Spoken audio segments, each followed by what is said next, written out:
Quando eu era criança, meus pais às vezes me levavam para passar o fim de semana na casa da minha tia e do meu tio. Na maioria das vezes eu brincava com meus dois primos, que tinham mais ou menos a minha idade.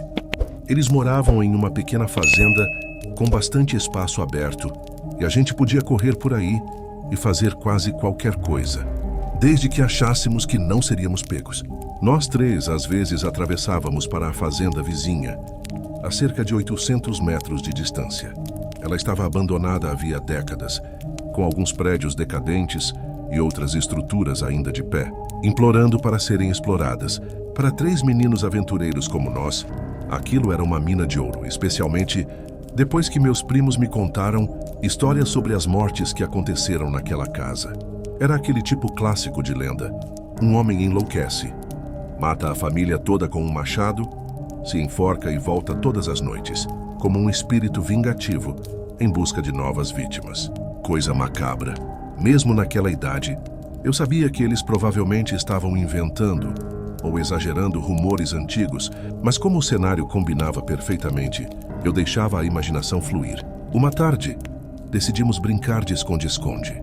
Quando chegou minha vez de me esconder, corri para um celeiro frágil e marrom que tinha alojamentos no andar de cima.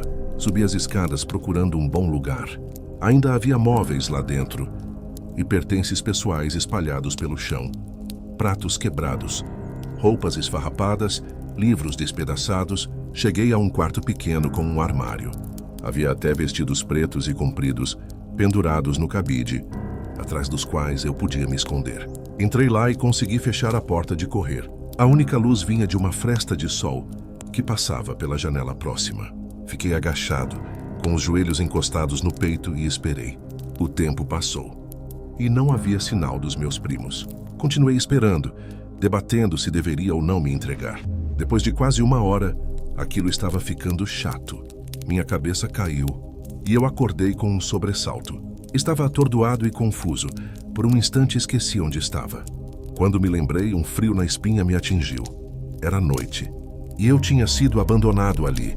Tentei me levantar, mas uma cãibra súbita na panturrilha me derrubou. Eu me contorcia esperando passar, quando ouvi uma porta bater lá embaixo.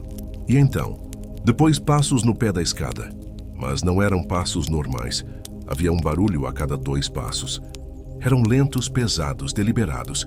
Não eram de uma criança. Prendi a respiração, rezando para que fossem embora. Eles continuaram subindo.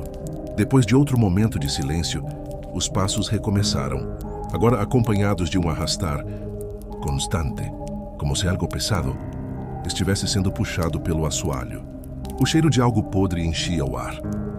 Meu pior pesadelo se concretizou quando os passos pararam diretamente na frente do armário. Não via nada. Depois de uma pausa agonizante, os passos continuaram indo para o outro lado do quarto e depois desaparecendo no corredor.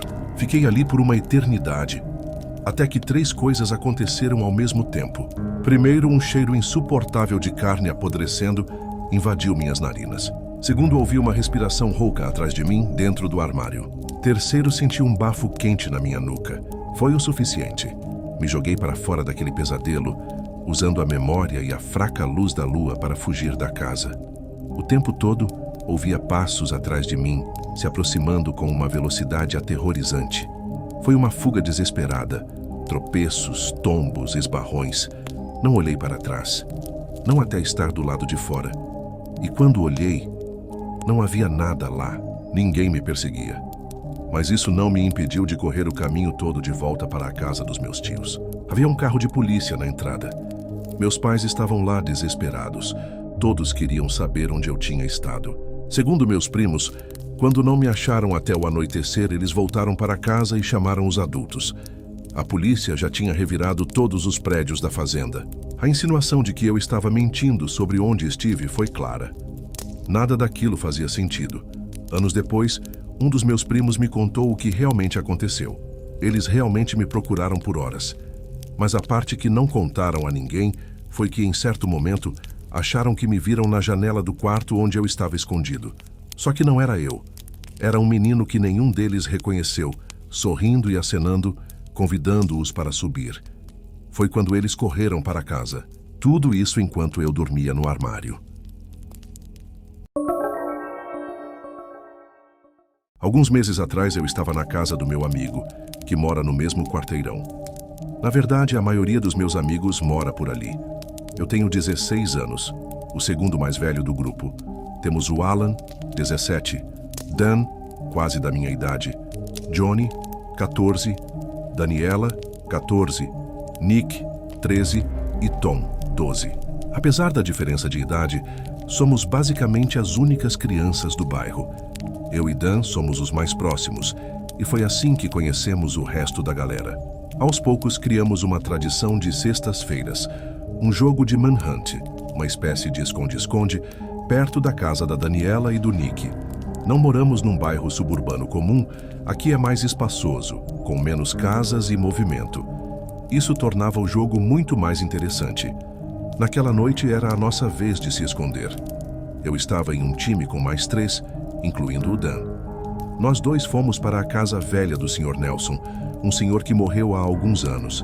Desde então, a casa ficou abandonada, perfeita para o jogo. Dan teve a brilhante ideia de entrar na casa por uma janela, enquanto eu me escondi nos arbustos perto do lago. Fiquei sozinho por uns 5 minutos, até ver 2 garotos do time adversário entrando no quintal. Eles fizeram muito barulho, mas logo foram embora. Olhei para as janelas da casa, esperando ver o Dan sinalizando que era hora de correr. E então, eu o vi. Sua cabeça estava na janela do andar de cima. Acenei, mas ele não se mexeu. Pensei, será que ele não está me vendo? Fui até a janela por onde ele entrou, abri e gritei. Dan! Foi quando quase meu coração parou.